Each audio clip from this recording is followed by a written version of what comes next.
Dietary recommendations after bariatric surgery. क्या मैं bariatric surgery के बाद कुछ भी नहीं खा पाऊंगा? ऐसा नहीं है। Hello friends, I am doctor Arun Bhardwaj, advance laparoscopic bariatric and robotic surgeon at Aakash health care super speciality hospital Dwarka, New Delhi. और आज मैं आपको बताऊंगा dietary recommendations after bariatric surgery और कैसे आप उन रिकमेंडेशंस को आगे फॉलो करेंगे। Dietary stages post surgery.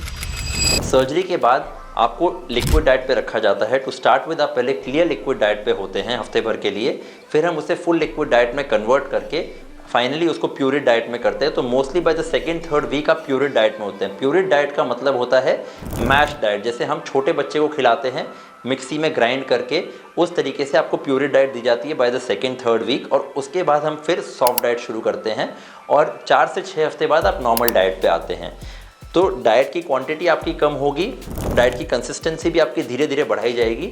लेकिन सर्जरी के बाद आप चिंता ना करें, बिकॉज इस डाइट के साथ मतलब जो हंगर जो होती है वो आपकी कम होगी और इसके बाद भी आप काफ़ी हद तक सेटिस्फाइड रहेंगे इस डाइट पैटर्न के साथ। तो यूजुअली ये डाइट पैटर्न इसी अनुसार फॉलो किया जाता है, लेकिन पेशेंट टू पेशेंट इसको मॉडिफाई करने की ज़रूरत पड़ सकती है और वो आपके बेरियाट्रिक सर्जन या जो उनकी टीम में न्यूट्रिशनिस्ट या डाइटिशियन होंगे वो आपको गाइड करेंगे उसके लिए। Importance of supplements. क्योंकि बेरियाट्रिक सर्जरी के बाद आपकी डाइट सिग्निफिकेंटली रिड्यूस हो जाएगी, तो ऑब्वियसली आप में न्यूट्रिशनल इश्यूज आने के चांसेस होते हैं एटलीस्ट इनिशियल कुछ महीनों के लिए। और कुछ सर्जरी जैसे गैस्ट्रिक बाईपास होती है जिसमें हम स्टमक को छोटा करने के साथ साथ इंटेस्टाइन बाईपास भी करते हैं, उसमें ये न्यूट्रिशनल इश्यूज आने के चांसेस ज़्यादा होते हैं। तो इसीलिए आपको न्यूट्रिशनल सप्लीमेंट्स लेने पड़ते हैं। आपको मैं इस तरीके से समझा सकता हूँ कि जैसे अगर आपकी डाइट आपकी एज के अनुसार 30, 40 या 50 आपकी एज है, उसके अनुसार जो डाइट है, आप जो डाइट ले पा रहे होगे वो शायद एक 4 या 5 साल के बच्चों के हिसाब से होगी। तो इसीलिए आप में न्यूट्रिशनल डेफिशिएंसीज ना आए, तो हो सकता है कुछ टाइम के लिए हमें प्रोटीन, विटामिन्स और मिनरल्स अलग चीज़ें लेनी पड़े। तो वो अगेन आपके बेरियाट्रिक सर्जन और आपके डाइटिशियन आपको गाइड करेंगे कि ये आपको कितने मात्रा में लेना है और कब तक लेना है।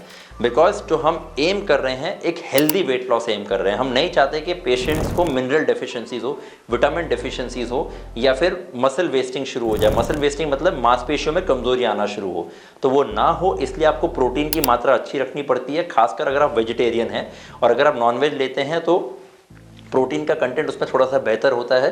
स्टिल सप्लीमेंटेशन आपको कुछ महीनों के लिए रिक्वायर्ड होगी, मे बी 6 महीने साल भर के लिए।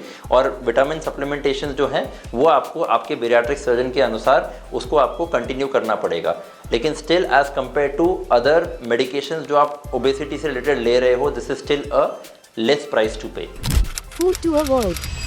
बेरियाट्रिक सर्जरी के बाद जैसे आपको डाइट चार्ट बताया गया, उस डाइट चार्ट को आपको फॉलो करना है। और खासकर कुछ ऐसे फूड जो हैवी होते हैं जैसे कि पल्सेस हो गए या फिर कुछ कार्बोनेटेड ड्रिंक्स होती हैं, ये आपको अवॉइड करनी है। खासकर जैसे कोक हो गया या कोई भी कार्बोनेटेड ड्रिंक हुई, कोल्ड ड्रिंक्स हो गए, ये आपको अवॉइड करना है। आपको स्ट्रॉ से सिप करना वो अवॉइड करना, बिकॉज उससे क्या होता है कि एयर अंदर जाती है, पेट की कैपेसिटी बहुत जल्दी भर जाती है और आपको हो सकता है कि आपको नोजिया या वॉमिटिंग का सेंसेशन हो, तो वो आपको अवॉइड करना है। और जो हैवी फूड है जो बेसिकली डाइजेस्ट करने में इशू होगा, वो सारे आपको अवॉइड करने होते हैं। तो आप जो भी खाना ले रहे हैं वो आपको बहुत टाइम च्यू करना है। मैं अपने पेशेंट्स को बोलता हूँ कि अगर आपको भगवान ने 32 दांत दिए तो आपको उसको 32 टाइम्स च्यू करना है और उसका एक पेस्ट या जूस बना के उसको अंदर निकलना है। तो आपको बेसिकली कोई भी जो फूड बहुत ही मुश्किल से डाइजेस्ट होगा, जैसे कि जंक फूड हो गया या कार्बोनेटेड ड्रिंक्स हैं, वो आपको अवॉइड करनी है। एंड येस, पोस्ट सर्जरी आपको अल्कोहल अवॉइड करना है, आपको स्मोकिंग अवॉइड करनी है।